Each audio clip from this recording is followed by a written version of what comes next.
Hello guys, welcome back to the channel Focus on Study. देखिए दोस्तों, जैसा कि आप लोगों को पता कि हमने जो दिल्ली पुलिस के प्रीवियस ईयर में एग्जाम हो रखे हैं उनकी सीरीज शुरू कर रखी है। जीके का एक पेपर का सॉल्यूशन लेके आया हूँ, इसके बारे में बात करते हैं। हमारा सबसे पहला क्वेश्चन है, प्रत्येक उत्पादन भूमि, श्रम, भौतिक पूंजी तथा मानव पूंजी को मिलाकर आयोजित किया जाता है, जो कि डैश के रूप में जाना जाता है। ऑप्शन हमारे पास ऑप्शन ए है उत्पादन के कारक, बी है निवेश के कारक, सी है लाभ के कारक और डी है हानिकारक। तो देखिए दोस्तों, उत्पादन में भूमि आ गई, श्रम आ गया, भौतिक पूंजी आ गई तथा मानव पूंजी आ गई। किसी भी मान लीजिए कोई फसल ही उगानी है, फसल उगाने के लिए हमें भूमि चाहिए, श्रम चाहिए, भौतिक पूंजी चाहिए तथा मानव पूंजी चाहिए। तो ये हो जाते हमारे उत्पादन के कारक में आ जाता। ऑप्शन ए राइट आंसर आपका। क्वेश्चन नंबर 2, एक वर्ष के दौरान भूमि के एक टुकड़े पर एक से अधिक फसल उगाने की क्रिया को डैश के रूप में जाना जाता है। तो देखिए, ऑप्शन ए दे रखा मिश्रित, बी दे रखा अनंत, सी दे रखा विविध और डी दे रखा बहुखंडीय। तो इसका आंसर हमारा बहुखंडीय है, क्योंकि इसमें अगर एक साथ दो तरह की कृषि हो रही है, एक से अधिक फसल उगा रहे तो बहुखंडीय होगी। एक छोटे से टुकड़े पर एक प्रकार की फसल है, उससे अलग टुकड़े पर एक प्रकार की फसल है।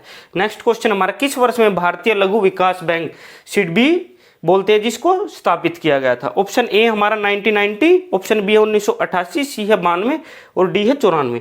तो राइट आंसर हमारा 1990। देखिए, सिडबी का हेडक्वार्टर भी पूछ लिया जाए तो इसका जो हेडक्वार्टर है वो आपका लखनऊ में, उत्तर प्रदेश के अंदर क्वेश्चन आ जाता है कई बार, तो याद रखना आप लोग। नेक्स्ट क्वेश्चन हमारा, निम्न में से कौन भारत के स्थायी कार्यपालिका का एक हिस्सा होता है? ऑप्शन ए है प्रधानमंत्री, बी है मुख्यमंत्री, सी है रक्षा मंत्री और डी है प्रशासनिक सेवक। देखिए दोस्तों, इस क्वेश्चन को थोड़ा सा समझने की जरूरत है।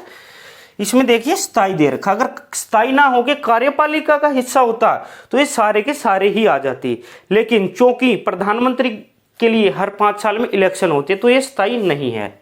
वैसे ही राज्य का मुख्यमंत्री है, हर 5 साल में उसके लिए इलेक्शन होते हैं तो वो भी स्थायी नहीं मान सकते। रक्षा मंत्री तो अपनी मंत्रिपरिषद का हिस्सा होता है, तो ये परमानेंट कैसे हो सकता है? प्रशासनिक सेवक, ये आपका राइट आंसर है, क्योंकि जो प्रशासनिक सेवक है वो एक लंबे समय के लिए कार्यपालिका का हिस्सा होता है। आईएएस, आईपीएस इसमें आ जाते हैं। नेक्स्ट क्वेश्चन है हमारा क्वेश्चन नंबर 5, समाज में सभी वर्गों को भोजन की उपलब्धता सुनिश्चित करने के लिए भारत सरकार ने सावधानीपूर्वक खाद्य सुरक्षा व्यवस्था तैयार की है, जो अर्थात बफर स्टॉक तथा डैश निर्मित है। ऑप्शन ए है सार्वजनिक वितरण प्रणाली, बी है भंडार गृह निर्माण, सी है आपका अच्छा परिवहन और डी है आपका फसलों का उत्पादन। देखिए, अगर आप थोड़ा सा भी दिमाग लगाएंगे तो सीधा सीधा क्वेश्चन निकल जाएगा, सार्वजनिक वितरण प्रणाली इसका आंसर है। नेक्स्ट क्वेश्चन है, किसी देश में सर्वोच्च विधायी निकाय द्वारा किए गए संविधान के परिवर्तन को डैश के रूप में जाना जाता है? ऑप्शन ए है नया संविधान, बी आपका संविधान सभा, सी है संविधान संशोधन और डी है परिवर्तित संविधान। तो इसका आंसर आपका संविधान संशोधन। किसी भी संविधान में कोई भी चीज घटानी या जोड़नी है तो उसके लिए संविधान संशोधन किया जाता है।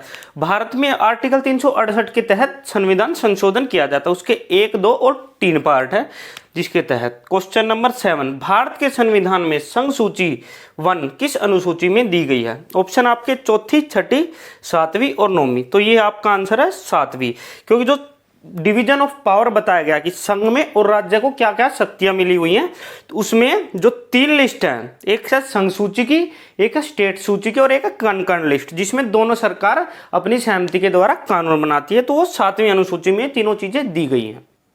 नेक्स्ट क्वेश्चन हमारा, निम्न में से कौन सा युग्म भारतीय संविधान के अनुसार गलत है? देखिए, ऑप्शन दिए गए हैं, पार्ट बताए गए हैं, उनके ये बताना कि कौन सा पार्ट गलत बताया गया है यहाँ पे। पहला ऑप्शन ए हमारा भाग 2 नागरिकता, ऑप्शन बी है भाग 4 डीपीएसपी, ऑप्शन सी है भाग 4 ए मौलिक कर्तव्य और डी है आपका भाग ए केंद्र शासित प्रदेश। तो यही आंसर आपका बनता है, क्योंकि भाग ए में है जो संघ राज्य की बात करता है, भाग 2 नागरिकता की ही बात कर रहा है, भाग 4 अपना डीपीएसपी राज्य की नीति निर्देशक तत्वों की बात करता है, भाग जो आपका 4A है मौलिक कर्तव्य की बात करता है। नेक्स्ट क्वेश्चन है, निम्न में से कौन प्राचीन भारत में कुषाणों की दूसरी राजधानी थी? ऑप्शन ए आपका पाटलिपुत्र, बी है दिल्ली, सी है लाहौर और डी है मथुरा।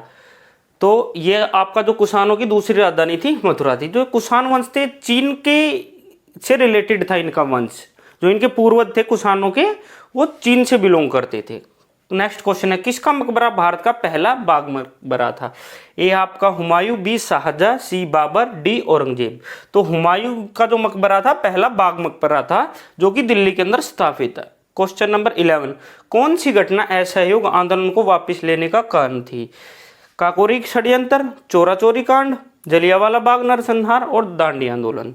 तो ऑप्शन बी आपका राइट आंसर है। चोरा चोरी की घटना हुई थी, एक पुलिस स्टेशन को लोगों ने जला दिया था जिसके कारण पुलिस वालों की और अन्य लोगों की हत्या हो गई थी। तो गांधी जी ने असहयोग आंदोलन वापस ले लिया था। नेक्स्ट क्वेश्चन आपका, क्रिप्स मिशन ब्रिटिश सरकार द्वारा पूर्ण सहयोग को सुरक्षित करने के लिए किस वर्ष भारत आया था? ऑप्शन ए है 1939, बी है 40, सी है 42 और डी है 44। तो क्रिप्स मिशन आपका भारत में आया था 1942 में।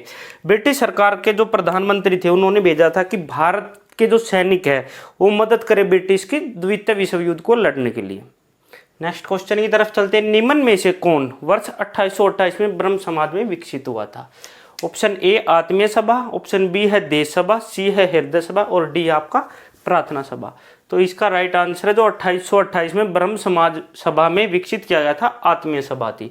नेक्स्ट क्वेश्चन आपका, क्वेश्चन नंबर 14, जैन धर्म के हथेली पर एक चक्कर वाले हाथ द्वारा क्या चिन्हित किया जाता है? ऑप्शन ए अहिंसा, बी धर्म, सी प्रकृति और डी निर्वाण। तो अहिंसा को दिखाते हैं जैन धर्म वाले, जो हथेली के ऊपर चक्कर है उसके द्वारा। क्वेश्चन नंबर 15, भारत का कुल क्षेत्रफल विश्व के कुल भौगोलिक क्षेत्रफल का लगभग कितना प्रतिशत है? 1.8 है, 2.4 है, 2.8 है या 3.2 है? तो इसका आंसर आपका 2.4 है। तो भारत का क्षेत्रफल है वो वर्ल्ड के क्षेत्रफल का 2.4 है और पॉपुलेशन की बात करें तो 17.1 आंसर आ जाता है। क्वेश्चन नंबर 16, उत्तराखंड, उत्तर प्रदेश, बिहार, पश्चिम बंगाल तथा सिक्किम डैश के साथ सामान्य सीमाएं हैं। ऑप्शन ए है नेपाल, बी है चाइना, सी है अफगानिस्तान, डी है पाकिस्तान। थोड़ा सा भी अगर आपको मैप आता हो तो अफगानिस्तान और पाकिस्तान तो वैसे ही निकल जाएगा, बच जाएगा चीन और नेपाल। और जहां पश्चिम बंगाल की बात आ गई वहां चीन से तो सीमा लगती नहीं, नेपाल से लगती है। तो इसका राइट आंसर हो गया आपका नेपाल। नेक्स्ट क्वेश्चन, कौन सा पश्चिम से पूर्व की ओर पहाड़ों का सही क्रम है? देखिए पूछ रखा है, ये आपका वेस्ट पार्ट है, ये आपका ईस्ट पार्ट है।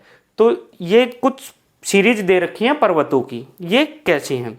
ऑप्शन ए है गारो, खासी या जयंतिया, ऑप्शन बी आपका खासी, गारो तथा जयंतिया, ऑप्शन सी है गारो, जयंतिया व खासी और ऑप्शन डी है जयंतिया, खासी व गारो। तो देखिए ये आपकी जो गारो, खासो और जयंतिया है ये पहाड़ियाँ आपको नॉर्थ ईस्ट का जो अपनी मेघालय स्टेट है उधर मिलेगी।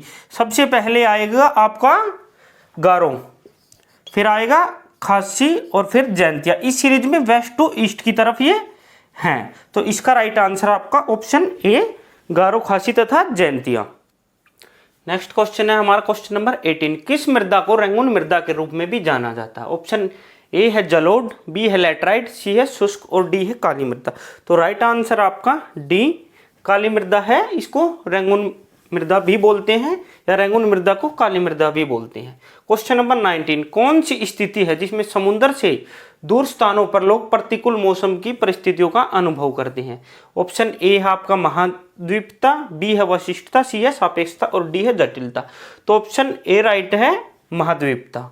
नेक्स्ट है राष्ट्रीय जलमार्ग है जो वन किन 3 नदियों को जोड़कर इलाहाबाद से हल्दिया को जोड़ता है? ऑप्शन ए दे रखा गंगा, नर्मदा, तापी, बी है गंगा, गोदावरी, कृष्णा, सी है आपका गंगा, भागीरथी, हुगली, डी है नर्मदा, तापी और ब्रह्मपुत्र। तो ऑप्शन सी गंगा, भागीरथी और हुगली मिलकर राष्ट्रीय जलमार्ग 1 बनाते हैं जो इलाहाबाद से हल्दिया को जोड़ता है। इलाहाबाद आपका यूपी में और हल्दिया आपका पश्चिम बंगाल में है। क्वेश्चन नंबर 21, कौन सा लेंस सामान्यतः उस पर गिरने वाले प्रकाश को अंदर की ओर मोड़ता है? उत्तल, अवतल, समतल या बेलनाकार? तो उत्तल लेंस है जो उसके ऊपर गिरने वाले प्रकाश को उल्टा मोड़ देता है। नेक्स्ट क्वेश्चन है हमारा क्वेश्चन नंबर 22, निम्न में से किसकी ऊर्जा सर्वाधिक होती है? लाल प्रकाश की, नीले प्रकाश की, नारंगी प्रकाश की और पीले प्रकाश की। तो ऑप्शन बी हमारा राइट आंसर है, नीले प्रकाश की जो ऊर्जा सर्वाधिक होती है। और कोई जो लाइट है वो जो ज्यादा दूर से दिख सकती है वो होती है लाल लाइट आपकी। क्वेश्चन नंबर 23, स्नेहक वह पदार्थ हैं जो कि डैश हैं। ऑप्शन ए है घर्षण कम ज़्यादा करते हैं, घर्षण कम करते हैं, घर्षण पर इनका कोई प्रभाव नहीं पड़ता है। ऑप्शन डी आपका कोई विकल्प सही नहीं है। तो स्नेहक वे पदार्थ है जो घर्षण को कम करते हैं, दो चीजों के बीच में लगाए जाते हैं ताकि वो कम से कम घिसे। नेक्स्ट क्वेश्चन, निम्न में से कौन एक एकल कोशिका का उदाहरण है जो अपना आकार बदल सकता है? ए है आपका अमीबा, बी यूग्लिना, सी है आपका पेरिमीशियम और डी है यीस्ट जिसको खमीर भी बोलते हैं। तो ऑप्शन ए अमीबा है जो इनमें से अपना आकार चेंज कर सकता है। क्वेश्चन नंबर 25, डैश पौधों में मिट्टी से जल व पोषक तत्वों के परिवहन के लिए पाइप की तरह नलिकाएं होती है। ऑप्शन ए आपका अधिचर्म, बी है आपका संवहनी उत्तक, सी है भी बहुजातीय उत्तक और डी है कोलेनन काइना। तो ऑप्शन बी है आपका राइट आंसर, संवहनिक उत्तर इसका राइट आंसर है। नेक्स्ट क्वेश्चन करते हैं हमारा हरात होता विट्रियल का रासायनिक नाम पूछ रखा है इस क्वेश्चन में। ऑप्शन ए है फेरस सल्फेट, बी है फेरिक ऑक्साइड, सी आपका फेरिक फॉस्फेट और डी आपका फेरिक हाइड्रोक्साइड। तो ऑप्शन ए राइट आंसर इसका फेरिक सल्फेट है इसका रासायनिक नाम। क्वेश्चन नंबर 27, कार्बन डाइऑक्साइड को चूने के पानी के माध्यम से प्रवाहित किए जाने पर किस संयोजन के निर्माण से वह दूधिया हो जाता? तो कार्बन डाइऑक्साइड में क्या मिलाए कि वो दूधिया रंग का हो जाए? ऑप्शन ए है आपका कैल्शियम सल्फेट, बी है कैल्शियम कार्बोनेट, सी आपका कैल्शियम बाइकार्बोनेट और डी है कैल्शियम ऑक्साइड। तो कैल्शियम कार्बोनेट मिलाओगे तो दूधिया रंग में वो परिवर्तित हो जाएगा। नेक्स्ट क्वेश्चन है, कौन सा एक जैविक अम्ल नहीं है? ऑप्शन ए है नाइट्रेट, बी है आपका एसिडिक अम्ल, सी है मैलिक अम्ल और डी है साइट्रेट अम्ल। तो नाइट्रेट अम्ल जिसका HNO3 इसका रासायनिक सूत्र भी होता है। क्वेश्चन नंबर 29, निम्न में से कौन जीवन व जीवन शक्ति से परिपूर्ण एक गतिशील जीवित इकाई है? ऑप्शन ए है रेगिस्तान, बी है वन, सी है वातावरण और डी है जल। तो वन इसका राइट आंसर है आपका ऑप्शन बी। क्वेश्चन नंबर 30, अम्लीय वर्षा डैश पीएच वाले अवक्षेपण को संदर्भित करती है? तो पूछ रखा जो एसिडिक रेन होती है उसका पीएच स्केल पूछ रखा है इसमें, सीधा सीधा क्वेश्चन ये है। तो ऑप्शन ए दे रखा 5 से कम, बी आपका 5 से 5.5 के बीच में, सी है 7 से अधिक या डी है 7 के बराबर। 7 के बराबर तो हो गया पानी का, तो ऑप्शन ए राइट आंसर आपका 5 से कम होती है जो 4.5 के करीब होती है एसिडिक रेन हमेशा। इस वीडियो को यहीं खत्म करते हैं। इतने ही क्वेश्चन आपके जीके के इस पेपर में पूछे गए थे। तो हमारे साथ जुड़े रहिए, हमारे चैनल को सब्सक्राइब कीजिए, वीडियो को लाइक कीजिए, शेयर कीजिए। Thank you.